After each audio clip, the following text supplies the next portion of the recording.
Greetings, everybody. Um, get my headset adjusted a little better. What a night.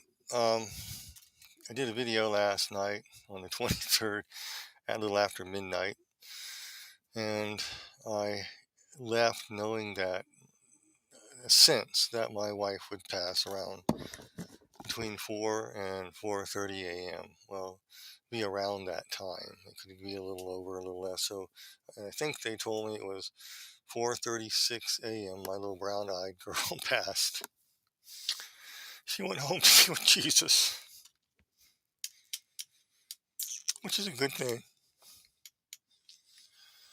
So, just keep me in prayer. It hurts. And like I stated in the write-up, I'm not doing this to exploit anybody. I'm doing this more for me to help um, process everything and get over stuff. I learned a long time ago, if you keep it bottled up, you're going to explode. And we men like to bottle things up. I learned a long time ago, talk. My dad taught me that. Don't bottle it up.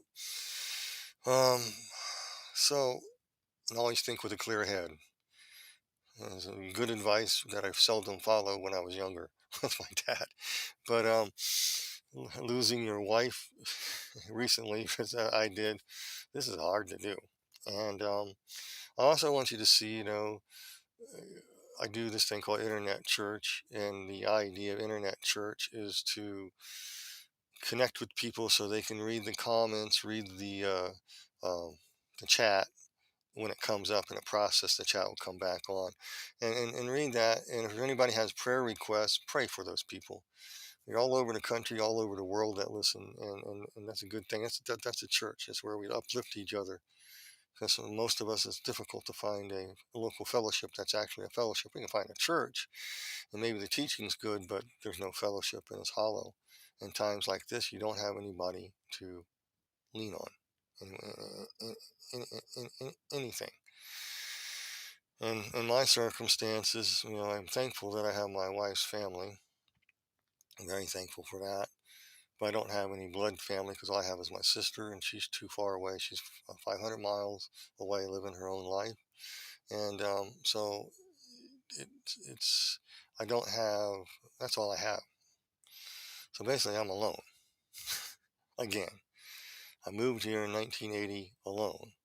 And my wife and I were planning to move to thinking of moving to Georgia. We had plans. We got boxes down in the basement, just to get ready to make a transition. I don't know what to do because it's hard to be without her. It really is. And I'm so thankful the Lord gave me that dream that I talked about last night and a few other times. That has helped me get through this and me be able to do a video. Another reason I'm doing the video so you can see how to grieve and talk, and don't be afraid to talk about it, no matter how recent it is. If you start blubbering and crying, that's okay. You got to get it out of the system and let other people get it out of their system. And stop being such good, modeled up people that you are about ready to explode. You know, I am doing this, I am a very minor Christian, um, what do you call it, person, of, what do you call it, a Christian personality, a very minor. And yet, I had videos done on me, lots of interviews, docudrama, able to preach in large segments in large places, small and great, wherever, over the years. And I'm amazed at that, to tell my testimony and see people come to Christ. So my name's on the hit list. And so you get a lot of enemies, you get a lot of critics, you get flack, and but you got to set an example. So another reason I'm doing these videos is to set an example for you all too. Talk to somebody. If you have to do a video and talk to the air, just somebody might listen. At least you'll get it out of your system and you can grieve and recover faster. I learned this from my dad and my mom, um, who made us talk, and it was a good thing. And then they always had people there to talk to. And I grew up in an area in Virginia where everybody knew each other and you talked and you had fellowship and you went places together. You got to know everybody. And if something happened or trauma, everybody ran up and backed them up. Or they cooked meals for them. But around here in Colorado, it's pretty rare to find a place like that. It really is. Maybe in your area too. So let this be your little home church if you like. But let me set the example. Even a prominent minister will have some downtime and some sorrowful time. And you need to see that. And maybe you can pray for them and give them a kind word, which you have, many of you have, and you help me explicitly. And I thank you for that. And you just so that you can be able to do so in your time of need. Don't feel so lost and alone. And just don't keep it bottled up inside. I love my wife so much and I miss her. So I start crying. No, just bear with me. It's hard to be in the house. Thank God for my Greg Morgan, who came up and visited me, stayed the night, helped me, and my other friend Dave Middleton, who's going to come tonight. I don't think I could do it without them. Um, Funeral parlor people calling me, and I'm at a loss, boy. I tell you, I got to do this. I have to. I have to focus.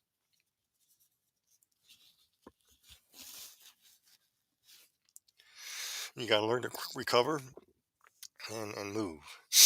That's what you got to do. I learned that from Outward Bound and Survival Mountaineering course. And you always have obstacles to conquer. One of the main obstacles in Outward Bound we had was each other. Each other. That was the first one. We're such a eclectic group of people from all walks of life that it was an amazing thing to see. Very amazing. And so you had to learn to focus and to develop into a team. You know each other's strengths and weaknesses. That takes a little time. And then being in the wilderness in a survival situation bonds you together to work as a team, and you grow close. The idea of it is developing what is known as phileo love in the Greek.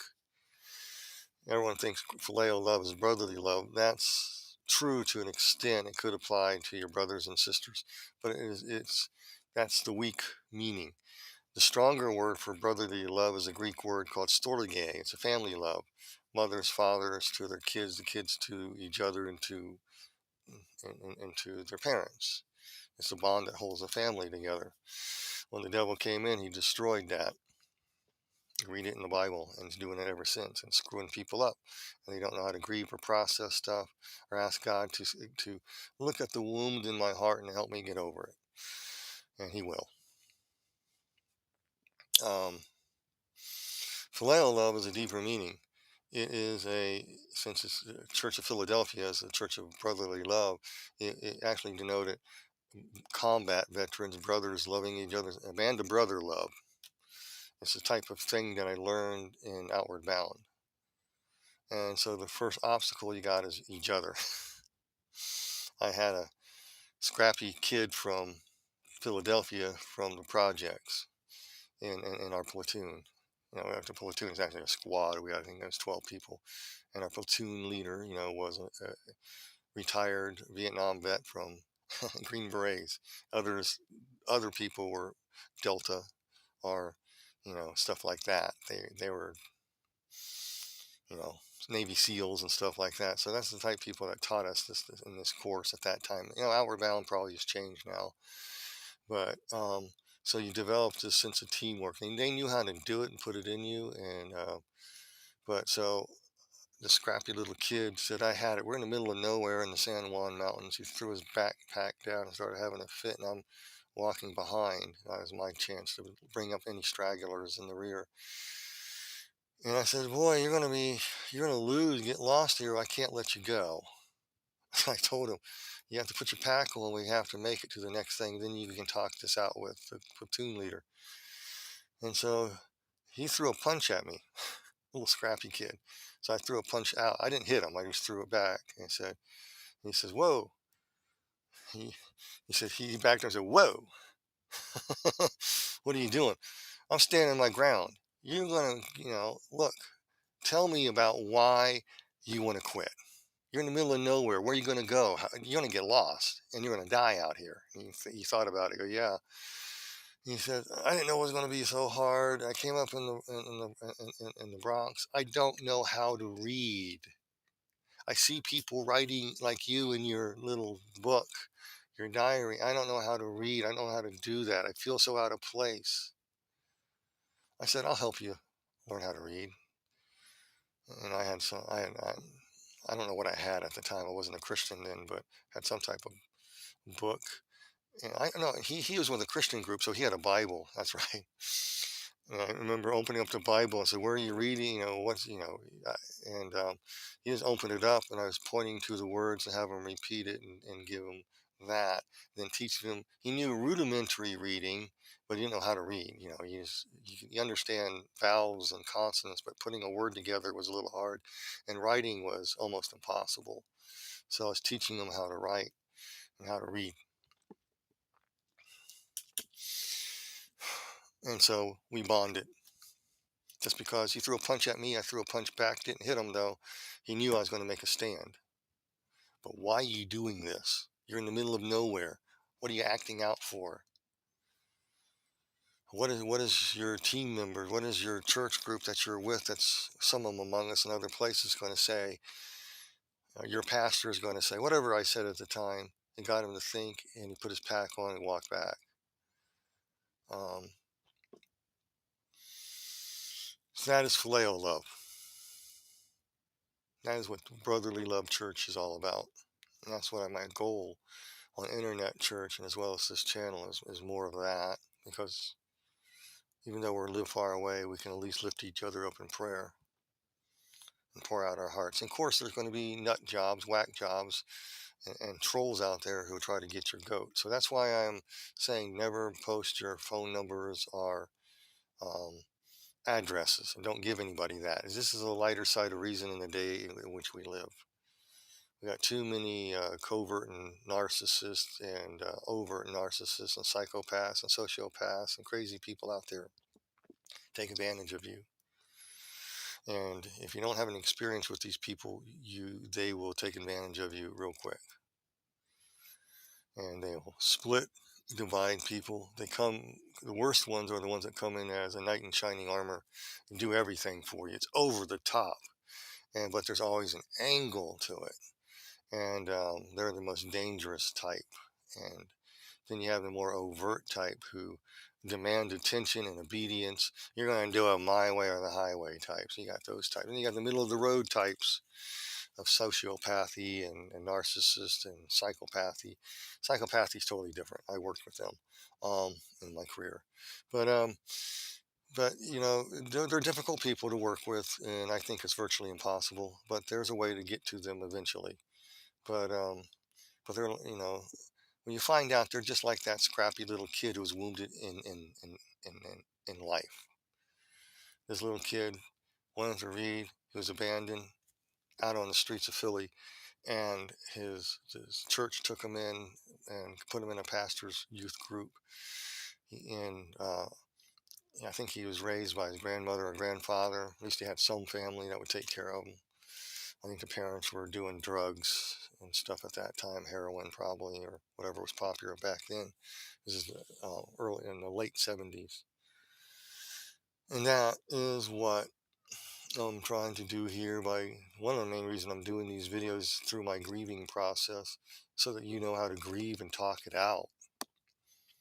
I'm not trying to exploit anything and develop a large following over this. And I know critics are going to come on and say that. So I put it in the description. I ain't doing that. I'm hurting. So I need your prayers. I can easily start bawling like a baby and everything. But I'm going to try to show you how it's done. And you can grieve, and it's okay to feel the pain. Let others know that you need prayer. If you're a minister and a pastor, you better do that in front of your church. Because the people you're ministering to need to know you are a real person and you have a real life and you have some real problems. Because if you don't, you'll put on a facade, you act like God, and you can't ever have a problem and you lose your members, and you start your mind. The devil gets a hold of your head and jerks you around. So how many churches do anything like this? They used to a long time ago. It was like that, and some churches still do. They're few and hard to find now, where the minister is a real person, and you know it. In a larger church, a bigger church, the pastor can't get to know everybody, but he can do a video or something. But and you can't really let his guard down in some instances.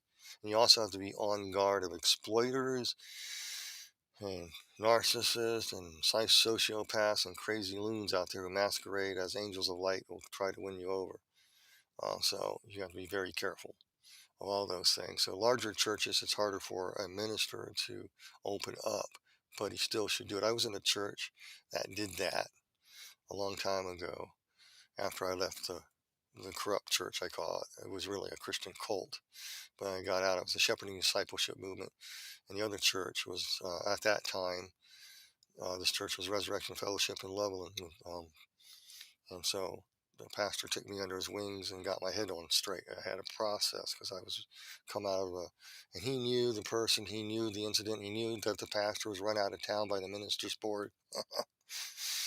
And he knew about his probably front page in the paper, maybe, this was big stuff that happened. And, and come out of a system like that and come back and have a pastor who says, just write me letters, just write me letters. So we write each other letters, and he opened up to me, I opened up to him. Never reveal anything that he said to me personally. I never will. That's discipline. You got to have discipline.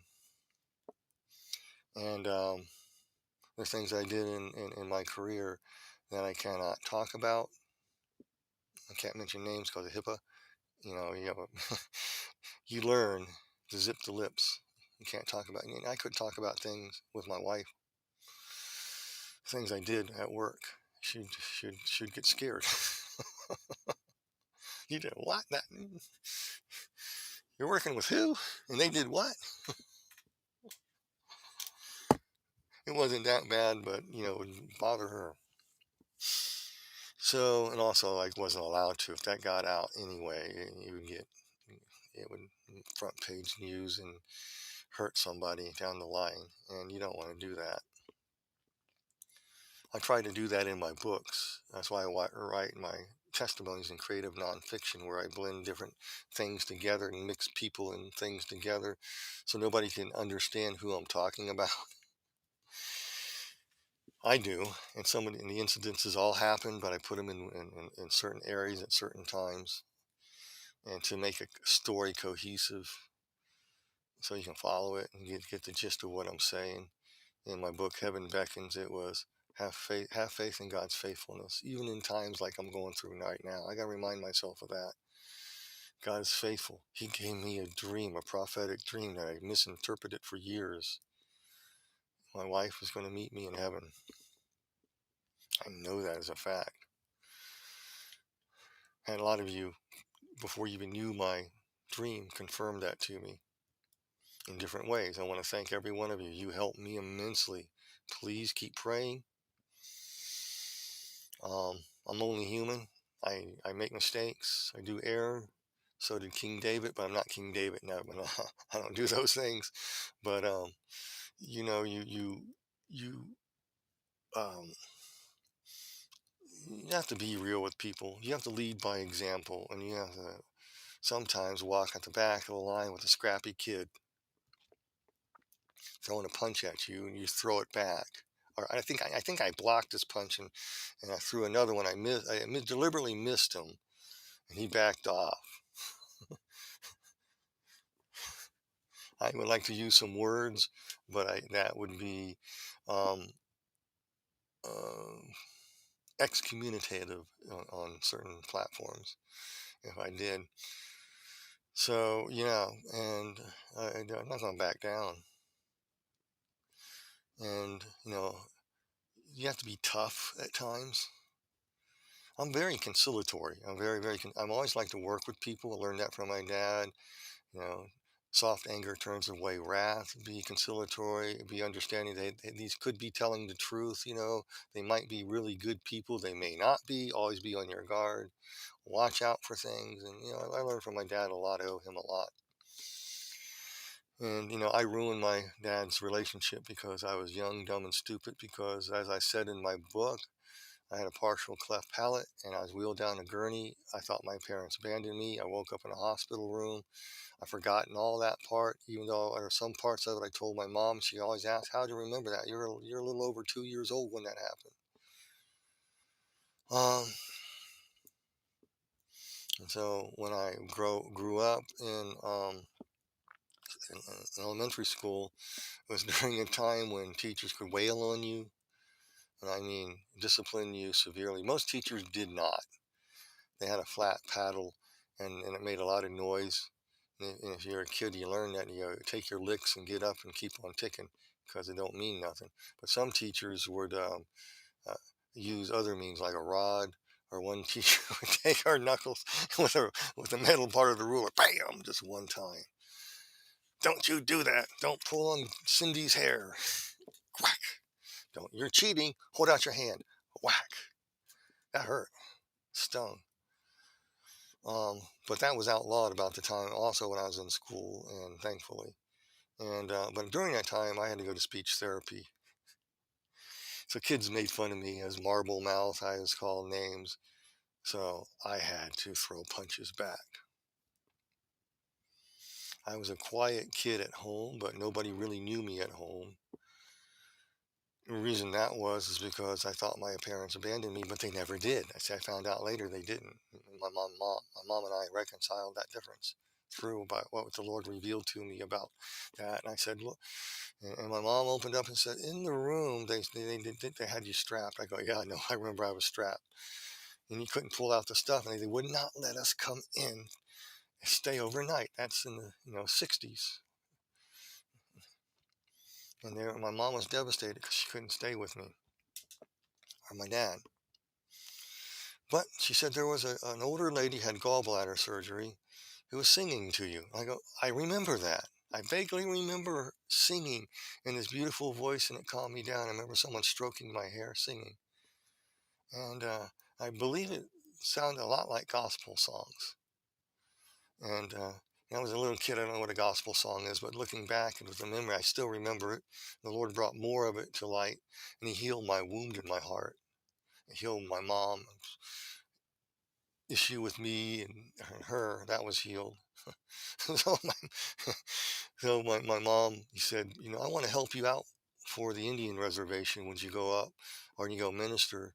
I want to share my credit card with you. Just use it for gas and what you need it for. I said, okay. And I said, I'll pay you back, Mom. She says, no, when you go on a mission trip, this is for you to use. And I only used it very rarely doing those.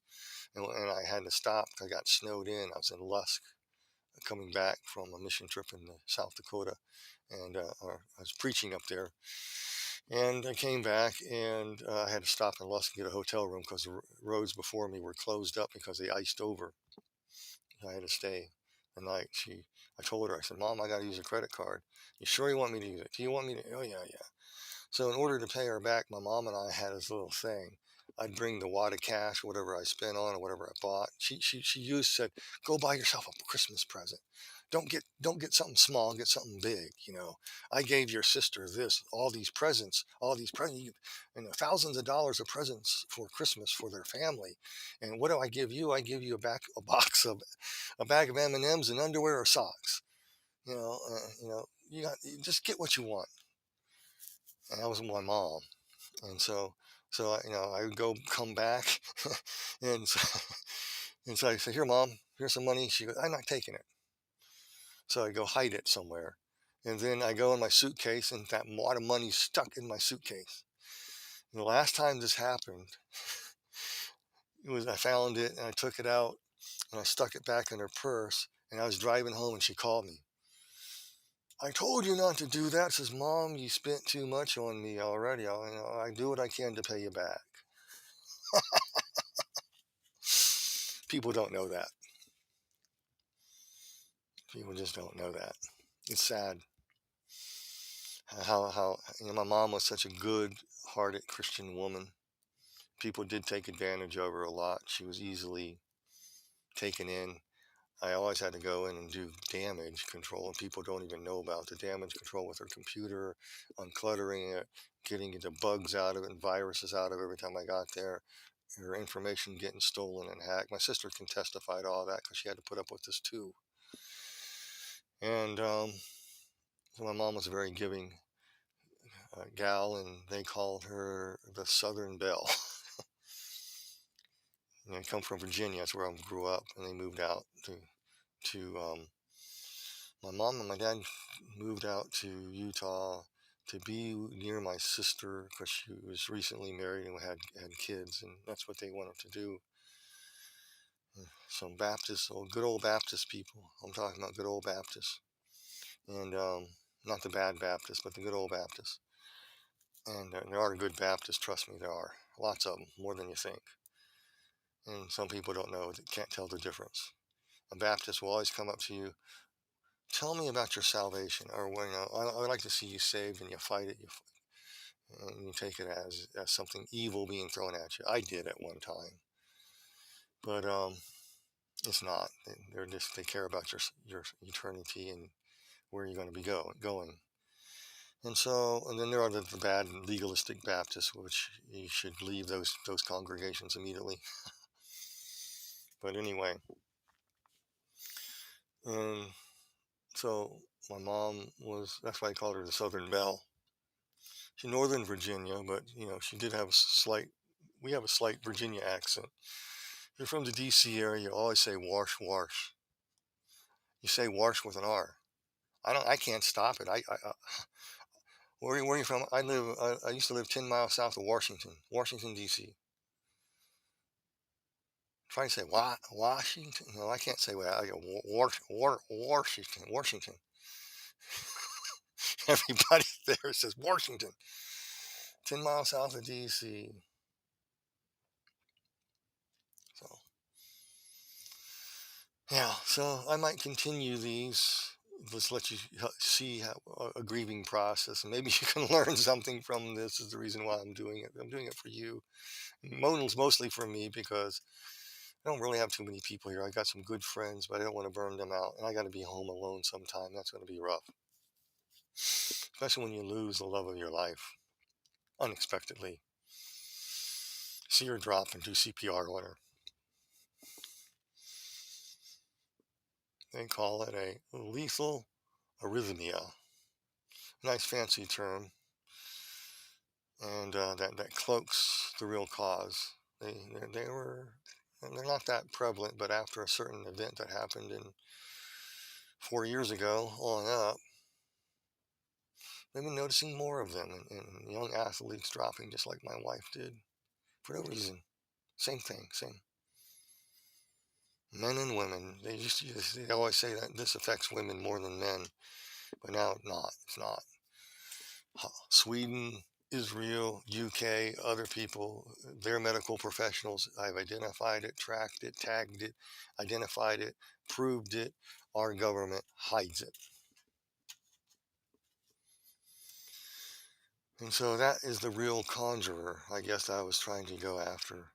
I'll talk about that because that is actually occult dealings. And you guys did see, if you watch, I never watched the DNC, the Democratic National Convention, and people were telling me about it, saw some headlines on videos. That was actually a conjuring ceremony, initiating ceremony to make people accept it. They're putting what is called a deific veil over your face to make you feel like you have no power, you cannot resist. You do, in Jesus' name. You just have to take a swing back at them and say, "What are you doing, Turkey? You're going to be out in the middle of nowhere after you burn down the system. Who's going to build it back better when there's no material to build it back? You outlaw petroleum. You outlawed, you collapsed the grid. No one can make insulation for the wires and for the electricity. Nobody can go anywhere. You can't grow your food because you prevent them because of some stupid law about farming. You just are collective suicide of humanity. Always leads to rob, kill, and destroy. Rob. What's robbery? Redistribution of wealth. justified, social justice, so forth. Those are those things. And that's what that I think that convention was all about, was projecting themselves as Trump. What they said about Trump is true about them. That's called projection. It's a tactic used in gaslighting, pretty much. And that's another form of divination. But you guys didn't know that. That's occult works. Then I saw some pictures, and they had an abortion truck or something there, and vasectomies, and um, it was like, and some of the scenery, and there's definitely a cult ritual going on there. Definitely a conjuring ceremony to intimidate you into silence. Just want to tell you that that's how it works. I'll talk about that more later. I'm just rambling. I just need to ramble because it hurts. It hurts to lose your wife. I just, I don't wish this on anybody. If anybody wishes this on another human being, they're a hard-hearted, evil son of Babylon. That's all I gotta say. And your day is upcoming. If you don't repent, turn away and turn to Jesus and get forgiven of that, your days is upcoming. It's upcoming. Never rejoice in another person's tragedy. Never falsely accuse another human being. A soft answer turns away wrath. Try to find out the heart of the matter. Why are you hurting? I lost my wife. Tell me about it. I'll cry. So I did that the last 4 days or so. So I'm going to go ahead and conclude, and just hope you use this as an objective lesson to learn from. I always like what Ecclesiastes says: there's a time to live, and there's a time to die. We have the resurrection and the hope through Jesus Christ. It's not a fairy tale. It's not your perspective that you so-called respect. This is reality. I'm talking to somebody who died and came back to life. Don't tell me that my experience was not real. And then not brush me off on like that, like so many people have. There is a heaven and there is a hell. And the vast majority of people, because of their stinking pride and wanting to pull themselves out of their bootstraps and not listen to the Christian message, because their stereotyped mind of Christians as Bible thumpers, because there were few Bible thumpers in their life, everybody is, or you were hurt by God, or you watch somebody die of cancer and you were mad at God because they died, and as a kid or something, some trauma entered your life, and you're going to hold a chip on your shoulder and shun the Christian message. Well, and by your own self-effort, you're going to go up to God. I did it on my own. You proudful thing, to the lake of fire you go.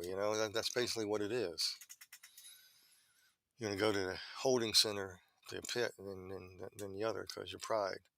Don't try to outsmart God. Don't make God into your own image. That's what most people do. That God is in their own image. They're their own gods. Don't do that. Don't tell God what he's got to do and not to do.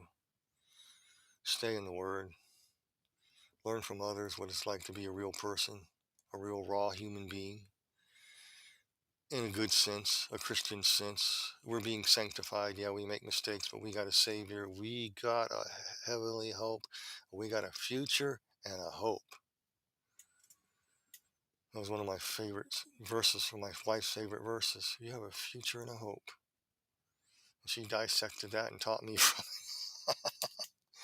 Wow, what a woman, what a woman, what a biblical based woman with great discernment. I just didn't listen to her all the time with her discernment. I was too trusting for people. Myself, I got to stop that. I can't be too trusting anymore. Too many sharks out there. But I got to be wise as a serpent and gentle as a dove too. But yeah. So when I grew up, I grew up fighting. I had to, because I couldn't talk as a kid, and people make fun of you. So I fought back. I earned their respect.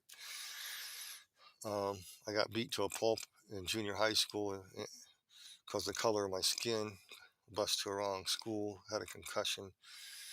And I think what the school told my parents, or maybe I did, is I got injured in the gym, hit my head on the gym, and so I had a severe concussion. And I never wanted to go back to school again. That's how I started. Stole drugs out of medicine cabinets after investigating what type of drugs they were and sold them in a Christian youth group, and became a big shot overnight. And I kept the facade up. And so I started doing drugs and drinking like everybody else just because I didn't want to get beat up again. And I had a fight. And I'm older now. I know anybody could tear me to shreds, but but I'm not going to back down. And so I can back away. I can just back off, let somebody cool down. I can do things like that and try to reconcile later in a different manner, different form. And that's a lovely thing if it can happen. But when you're dealing with some whack job, it's impossible. And you got to leave the whack jobs alone and vamoose, get out of there and have no dealings with them. So the devil likes to use verses like, you have your brother in need, you give him the coat off your back, right? And so that means in every case, you got to be a sucker. You got to give all your possessions away because some parable. Well, that was, know who he said that parable to? Sell all you have and come and follow me. He said it to a rich young ruler. You know what a rich young ruler is?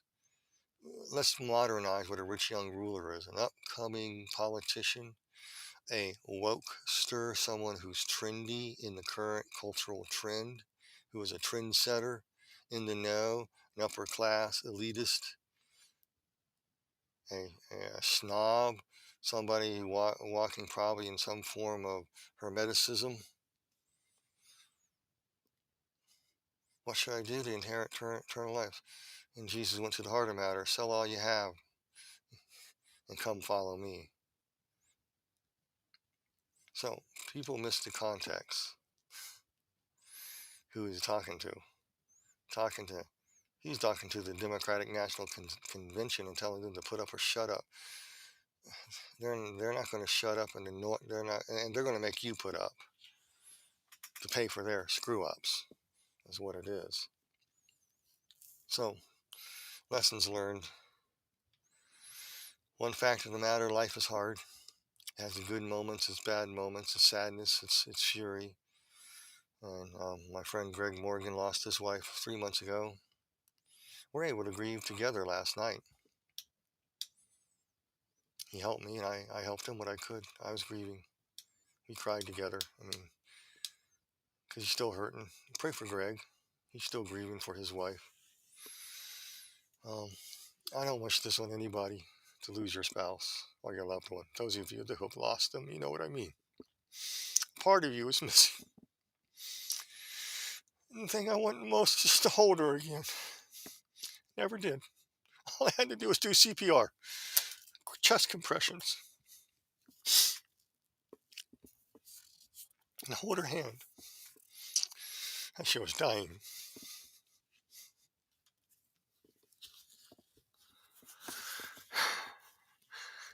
Thank God for that dream. I know it's true. I'll see her and I'll meet her. Hallelujah. Reason and purpose for everything under heaven, and some of those lessons are very bitter. But God is at work behind the scenes in mysterious ways, putting things together. And I wrote that in my heaven book because that's where I learned it. I learned through my experience. I come back. I didn't understand everything, but through your experiences and what you learned intuitively, I put it in the book the best way I could. There's more. I have to do another book. I got to work on that now. I got to do things. I can't just sit still. Um,